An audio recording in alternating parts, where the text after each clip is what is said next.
Ada avoided Uncle Joe's gaze as much as she could, but it didn't stop him from watching her.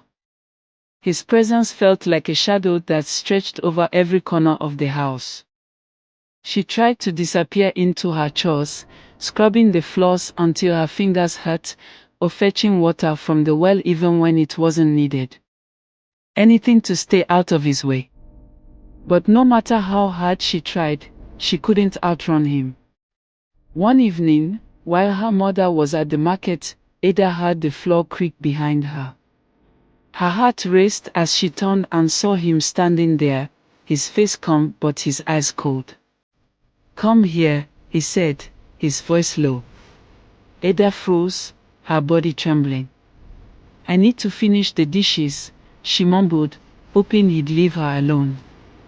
"I said, come here," he repeated, his tone sharper now. Ada felt trapped. The room seemed smaller, the air heavier. She wanted to scream, but the words wouldn't come. Her feet moved on their own, carrying her toward him. His hand reached out, gripping her arm tightly. "You remember what I told you?" he whispered, his breath hot and menacing. "You don't tell anyone." Ada nodded, tears brimming in her eyes. She hated herself for being so afraid, for not running, for not telling her mother.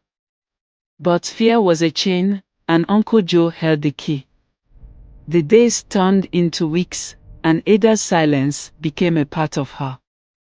She stopped asking her mother questions, stopped playing outside with the other children. Her smile disappeared, replaced by a constant look of worry. Her mother noticed the change.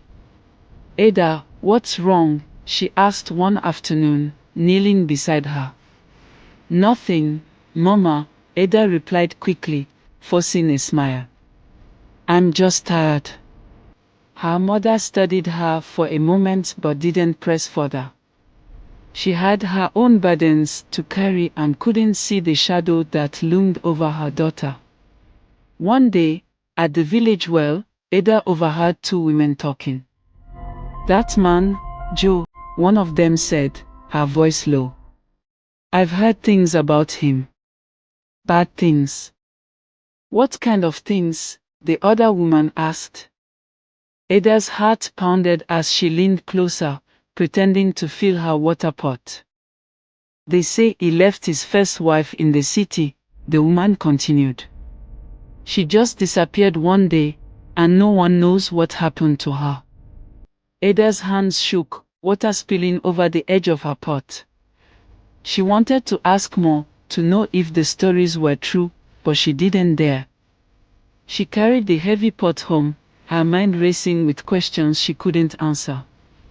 That night, she tried to talk to her mother. "Mama, do you think Uncle Joe is a good man?" Her mother looked up from her sewing, surprised. "Of course, he's a good man. He's taking care of us, isn't he?" "But what if?" Ada's voice faltered. She wanted to tell her mother everything, but the words felt too heavy, too dangerous. Her mother sighed, her expression softening. "I know it's hard, Ada. I miss your father too. But we have to move forward. Uncle Joe is helping us do that." Ada nodded, swallowing her pain. She wanted to believe her mother, but the shadows in her heart told her otherwise. That night, the whispers returned, louder this time.